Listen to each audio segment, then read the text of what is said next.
Di sejumlah daerah di tanah air sudah menggelar sholat Idul Adha 1445 Hijriah pada hari ini pemirsa, bahkan ada yang juga menggelar sejak kemarin dan juga hari Minggu. Bagaimana menyikapi adanya perbedaan pelaksanaan Lebaran dengan yang ditentukan oleh pemerintah? Kita langsung bergabung pada sore ini bersama kami melalui sambungan daring.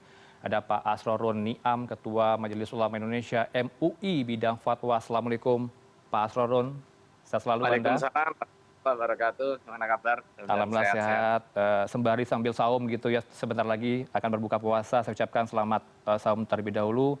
Pak Ya, Asrorun, kalau melihat perbedaan yang terjadi di sejumlah titik yang ada di tanah air, Anda menyikapinya seperti apa dulu? ya, Hmm. yang pertama tentu ini realitas yang nggak bisa ditutupi ya. Hmm. Tetapi ikhtiar kita terus mengupayakan untuk menuju kesatuan ya. Hmm. Kalau memang bisa bersatu, ngapain harus berbeda? Kan prinsipnya begitu. Hmm.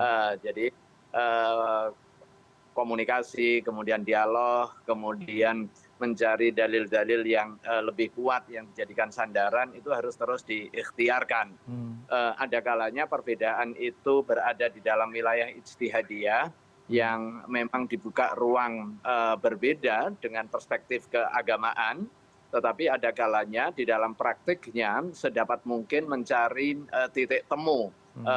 atau yang dikenal di dalam ilmu hukum Islam itu al-jam'u wa taufiq, komitmen untuk ketemu dan juga mencari kesepahaman-kesepahaman. Saya kira itu Hmm. poin yang pertama. Terlebih ini adalah masalah fikih sosial yang pada hakikatnya negara punya peran dengan otoritasnya untuk menyatukan agar ada harmoni, ada kebersamaan dan juga komitmen persatuan itu menjelma Hmm. dari pemahaman keagamaan menjadi aktivitas keagamaan.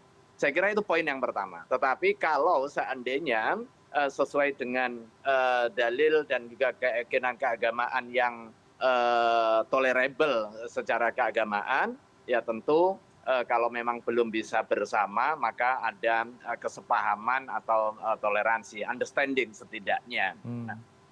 Secara khusus dalam konteks ini sebenarnya Majelis Ulama Indonesia sudah menetapkan fatwa ya, yang Hmm. secara umum ada panduan-panduan bagaimana mekanisme penetapan awal Syawal, awal Ramadan, awal Dzulhijjah. Ya. Hmm. Intinya memberikan delegasi dan juga kewenangan kepada ulil amri, di dalam hal ini pemerintah, untuk menetapkan satu Syawal, satu Ramadan, satu Dzulhijjah ini dengan otoritas yang dimiliki setelah mendengar pandangan-pandangan ormas Islam atas dasar pandangan keagamaan dan juga pandangan saintifiknya. Hmm. Sementara dalam konteks ibadah Idul Adha, khususnya terkait dengan puasa Arafah dan juga sholat Idul Adha ini, didasarkannya pada apa? Didasarkan kepada matla atau orbit daerah setempat ya. Hmm. Kalau hanya sekedar menggunakan argumentasi puasa Arafah itu dikaitkan dengan peristiwa wukuf oleh para jamaah haji di Arafah, tentu ini kurang tepat secara keagamaan. Karena Baik. yang pertama, Hmm. kewajiban atau pensyariatan puasa Arafah ini dikaitkan dengan waktu, bukan dikaitkan dengan waktu dan tempat. Berbeda Hmm. halnya dengan wukuf di Arafah. Kemudian yang kedua, Oke. waktu pensyariatan puasa Arafah itu Hmm. jauh sebelum pensyariatan ibadah haji. Karena itu sebenarnya pelaksanaan puasa Arafah itu lebih dulu dari pensyariatan haji, yang bisa Oke. jadi waktu itu juga belum ada orang wukuf di Arafah. Hmm. Baik, ada perspektif begitu ya, sikap masing-masing warga masyarakat muslim di tanah air, termasuk juga kalau kita lihat di hari Sabtu kemarin sudah ada sholat id jemaah tarekat atau umat tarekat Syataria Aceh. Ini dasarnya apa kira-kira Pak Asrorun melihat tadi ada perspektif masing-masing? Ya, ada kondisi faktual, Hmm. tetapi ada kondisi normatif ideal ya. Kondisi faktualnya kita nggak menutup mata, itu ada. Oke. Tetapi adanya itu apakah tolerable, benar atau tidak, ini hal Hmm. lain saya kira ya. Sehingga ketika kita meneguhkan komitmen bersama, bersatu, tentu yang didasarkan kepada dalil-dalil keagamaan yang sahih itu yang ditonjolkan dan kemudian itu menjadi dasar untuk kita bersatu. Tetapi kalau melakukan tanpa pertimbangan keagamaan yang bisa dipertanggungjawabkan, saya kira sekalipun itu ada, itu dibaca sebagai sebuah realitas saja sebenarnya. Baik, terakhir mungkin Anda bisa gambarkan bagaimana kita memaknai Idul Adha ini, apakah kita juga harus menyikapi kalau berbicara soal Idul Adha ini identik melekat dengan kurban. Bagaimana kemudian Anda bisa menggambarkan ke publik soal ini, Pak Asrorun? Ya, terima kasih ya. Momentum Idul Adha ini saya kira harus kita refleksikan dan kemudian kita internalisir dalam kehidupan keseharian kita, setidaknya pada dua hal. Yang pertama adalah komitmen kepasrahan total kita kepada Allah Subhanahu wa Ta'ala.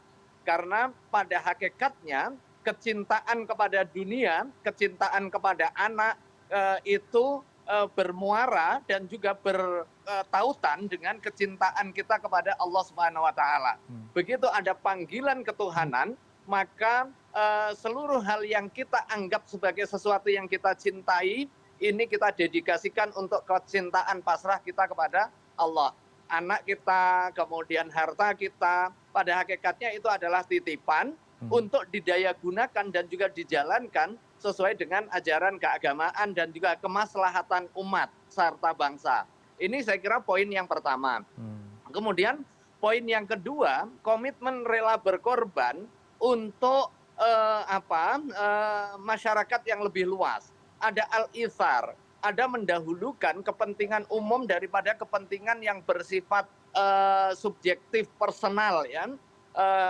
Dalam konteks kehidupan berbangsa dan bernegara ini, kalau semangat al-ithar, semangat komitmen untuk mendahulukan kepentingan bangsa daripada kepentingan kelompok, kepentingan partai, kepentingan personal, itu akan semakin mempercepat komitmen pensejahteraan dan juga pewujudan masyarakat yang adil makmur sesuai dengan cita-cita kemerdekaan kita sebagai bangsa.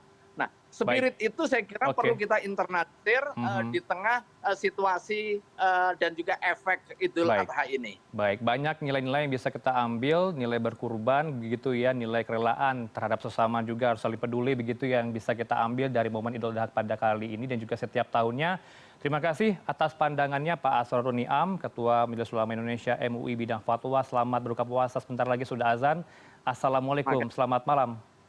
Waalaikumsalam warahmatullahi wabarakatuh.